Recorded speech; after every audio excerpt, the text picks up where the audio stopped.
Recent national data shows that adults in Britain now spend about 7 to 8 hours every day in front of a screen. Close to half the time a person is awake, LED displays are beaming content to our eyes. It's a wonder anyone gets anything done. But we do. 21st century people have become remarkable multitaskers. With a phone in one hand, tablet propped up on a table, and larger screens running in the background, people take in an extraordinary amount of information from all directions. This has become the default posture of the 21st century human. Hours spent tracking conversations, coverage, commentary, and response. The watching is constant. And the people stood by watching, writes St. Luke. Sociologists often describe modern life as mediated, meaning that people meet events through something in between. A report, an image, a recording, a post, rather than a direct encounter. Experience arrives to us pre-shaped. Life is arranged around watching. And the people stood by, watching. The irony shouldn't be lost on anyone who hears the gospel today. We've just stood here and watched it being presented, mediated through ceremony, adorned with actual lights and smoke. And we have remained where we are, listening from a distance. And the people stood by, watching. This is the world in which we live now. And it's changing us.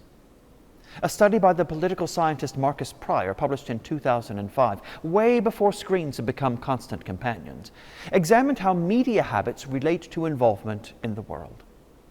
Participants logged the screens and sources they turned to, and then answered questions about community engagement, volunteering, and local decision-making.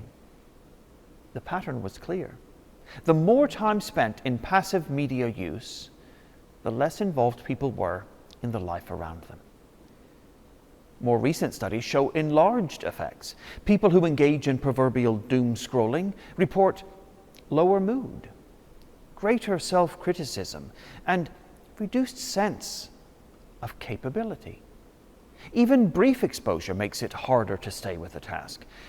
People are less present, more distracted. None of this is new. The instinct to retreat into observation rather than involvement is ancient. And Scripture itself shows that pattern clearly. Watchers standing apart while events unfold. What is new is the scale, the sheer volume of watching, and the ease of it. The way it has become the default frame for daily life. And the people stood by, watching.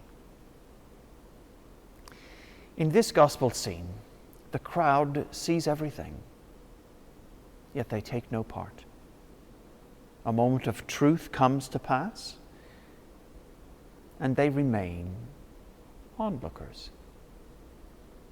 This posture, now deeply built into daily life, asks nothing and offers nothing.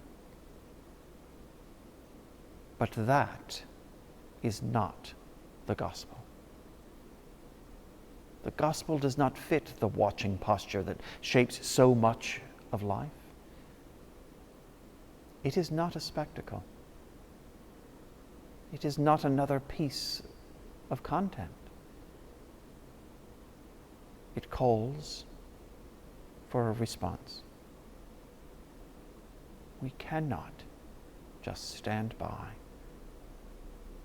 and watch.